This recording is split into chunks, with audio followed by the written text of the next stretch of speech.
नमस्कार दोस्तों, आज हम स्टार्ट करते हैं ईडियम एंड फ्रेजेस पार्ट 2। एक पार्ट मैं बना चुका हूँ इसका पहले, शायद आपने पढ़ा होगा, नहीं पढ़ा तो प्लीज़ पढ़िए उसको। आज ये दूसरा पार्ट है। ईडियम फ्रेज बहुत ही इंपॉर्टेंट टॉपिक है एसएससी सीजीएल के पॉइंट ऑफ व्यू से, और बैंक एग्ज़ाम में भी इससे 3-4 क्वेश्चन पूछे जाते हैं। बट एसएससी में टायर 1 में बात करें तो 5 क्वेश्चन, टायर 2 में बात करें तो 10 क्वेश्चन इसमें से इस टॉपिक से आते हैं। बहुत ही इंपॉर्टेंट टॉपिक है और इसको और समझते हैं हम इंटरेस्टिंग वे में कि किस तरीके से आपको ये याद हो सकता है टॉपिक। ठीक है, चलिए स्टार्ट कर। पहले मैंने बता चुका हूँ 16 इंपॉर्टेंट ईडियम फ्रेज। आज स्टार्ट करते हैं 17 से।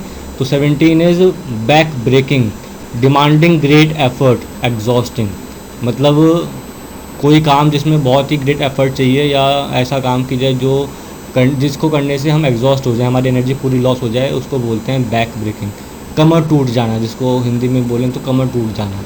ठीक है, सेंटेंस देखते हैं। They don't put the same back breaking, मतलब किसी पर्सन की बात हो रही है कि वो हमारे ऊपर उतना दोबारा भार नहीं डाल सकता है, दोबारा वो काम वो नहीं दे सकता भाई, जिससे कि जाए हम एग्जॉस्ट हो जाएं। समझ में आ रहा होगा, ठीक है ना। बैक ब्रेकिंग मतलब कमर टूट जाना। Next is back handed compliment, an insult that is suppose to seem like a compliment. ऐसा इंसल्ट जो सुनने में तो लगता है कॉम्प्लीमेंट है, बट वो एक तरीके से इंसल्ट है। ठीक है ना, एक ऐसी ही बात हम कहें किसी को कि वो सुनने में तो लगे कि वो कॉम्प्लीमेंट दे रहा है हमें, लेकिन वो हमारी इंसल्ट भी कर रहा है साथ साथ, तो उसको बोलते हैं back handed compliment. Sentence, she told him that he looked much better than he usually did, which was a bit of back handed compliment. दोस्तों समझ में आ रहा होगा, वो क्या कह रही है कि जो उसने किसी पर्सन को देखकर ये कहा कि वो पहले से अच्छा लग रहा है। मतलब कॉम्प्लीमेंट है कि अच्छा लग रहा है, बट साथ में इंसल्ट क्या कर रही है कि पहले वो अच्छा नहीं लगता था। ठीक है ना, तो मतलब ऐसा सेंटेंस जिसमें इंसल्ट भी हो और इंसल्ट के साथ हम कॉम्प्लीमेंट भी दे रहे हो किसी को, उसको बोलते हैं हम back handed compliment. Next is back of beyond, a very remote and inaccessible place. ऐसा प्लेस जो कि एक्सेसिबल ना हो, बहुत दूर हो, ठीक है ना, ज़्यादा वहाँ पर आवाजाही ना हो, तो उसको बोलते हैं बैक ऑफ बियॉन्ड। ठीक है, सेंटेंस देखते हैं। You would have to go to the back of beyond to find one of those. आपको ऐसे प्लेस पे जाना पड़ेगा उसको ढूंढने के लिए जो कि बैक ऑफ बियॉन्ड है, जो इनएक्सेसिबल प्लेस है, वहाँ जाना पड़ेगा। Next is behind once back. So इसका है इन वंस एब्सेंस, मतलब किसी के एब्सेंस में कोई काम कर रहे हो, कोई बात कर रहे हो, तो उसको बोलते हैं बिहाइंड वंस बैक। सेंटेंस देखते हैं। He was talking nonsense behind my back when I arrived. वो मेरे बारे में नॉनसेंस बातें कर रहा था जब मैं आया।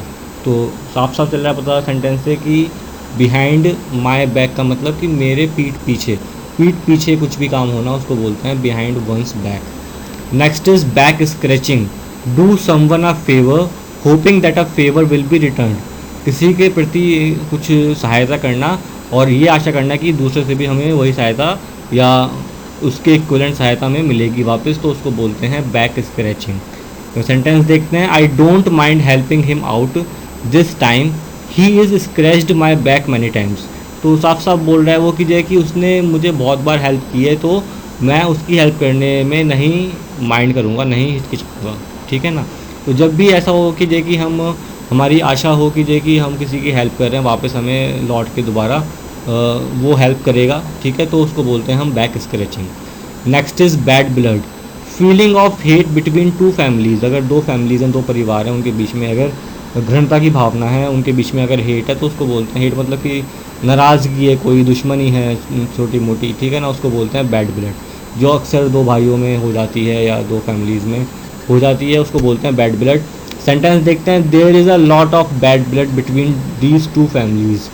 ठीक है, साफ समझ में आ रहा है कि इन फैमिलीज़ के बीच में कुछ हेट की feeling. Next is be in somebody's bad books. So इसका सेंटेंस का इसका देखते हैं ईडियम का मतलब, to be in disgrace out of favour with someone.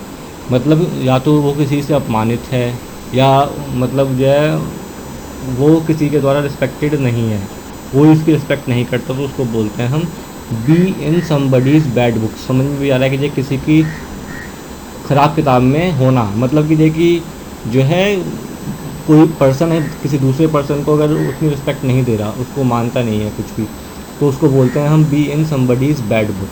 So sentence देखते हैं। If you are in somebody's bad book they are not pleased with you. अगर आप किसी के सामने आपकी रिस्पेक्ट नहीं है या आपको कोई नहीं समझता कि आपकी कोई वैल्यू नहीं करता, तो आप उसको कुछ नहीं कर सकते कैसे भी, ठीक है ना।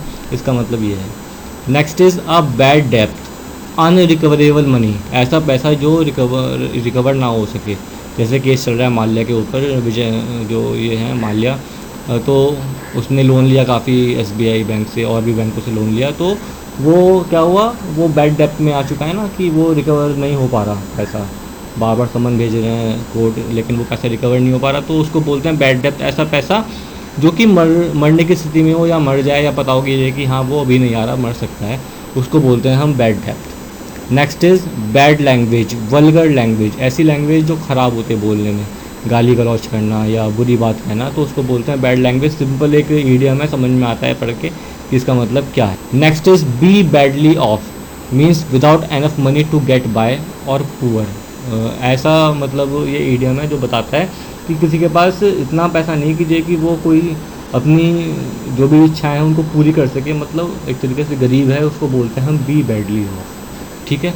तो सेंटेंस देखते हैं, they are not badly off but they don't have much more to spare. वो इतने पुअर भी नहीं है लेकिन उनके पास इतना पैसा भी नहीं है कि जो है वो खर्च कर सकें एक्स्ट्रा, ठीक है ना। तो इसलिए ये सेंटेंस का मतलब समझ में आता है हमें। Next is get the ball rolling, तो उसका देखते हैं, to get a process started, to start some action, मतलब कि अगर हम कोई काम को स्टार्ट कर रहे हैं उसको बोलते हैं गेट द बॉल रोलिंग, या कोई एक्शन परफॉर्म कर रहे हैं, स्टार्ट करना शुरू कर रहे हैं, तो उसको बोलते हैं get the ball rolling. Sentence देखते हैं, he is shy so he always waits for another people to get the ball rolling.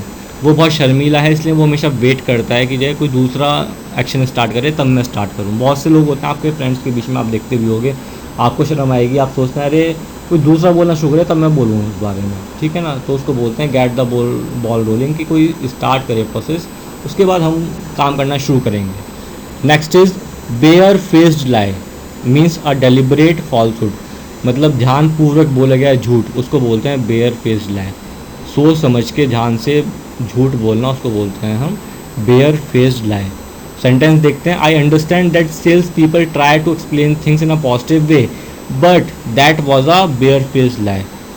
आज मतलब जो है अधिकतर जो है यूजुअली बहुत से सेल्स पीपल आते हैं घरों में सामान बेचने के लिए, जैसे RO बेचने बहुत आते हैं, तो वो उसकी बताएंगे खूबियाँ कि ये करता है वो करता है, ठीक है ना। हमें समझ में भी आता है, वो दिखाते भी हैं कि पानी में इतनी गंदगी है, सब कुछ दिखाते हैं, मतलब अपनी बात को पॉजिटिव वे में रखते हैं, बट साफ साफ भी दिखता है हमें कि वो झूठ बोल रहे हैं, ठीक है ना।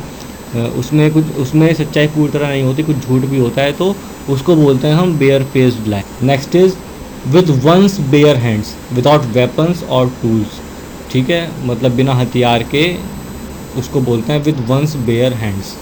नेक्स्ट इज़ बेयर माने होता है कि खाली हाथ, ठीक है, बेयर हैंड्स मतलब खाली हाथ। सेंटेंस देखते हैं, police believe the killer punched her to death with his bare hands. So sentence समझ में आ रहा है, पुलिस ने ये बिलीव किया कि जो किलर ने उसको मतलब जो बिना वेपन से मारा है। Next is bear in mind to remember a useful and important piece of information, एक ऐसी बात माइंड में रखना जो इम्पॉर्टेंट है, उसको बोलते हैं bear in mind. So sentence देखते हैं, bear in mind that I am not as young as I was so don't walk so fast. तो ये ध्यान में रखो कि जो है मैं इतना यंग नहीं हूँ जितना मैं पहले था, इसलिए धीरे चलो। सेंटेंस का मतलब ये है, ठीक है। तो ऐसी कोई बात की जाए कि जो हमें रिमेंबर रखनी है माइंड में, जैसे हमारे बड़े बुजुर्ग होते हैं तो क्या होता है कि उनके अपने असूल होते हैं कुछ भी, तो अगर हम जाके मजाक कर दें उनसे या कुछ ऐसी हरकत कर दें, उनको नाराज़गी हो, तो बोल देते हैं वो साफ साफ कि देखिए ध्यान रखना आगे से, मुझे पसंद नहीं ये चीज़ें, तो वो that is a bear in mind कि ध्यान रखना, ठीक है।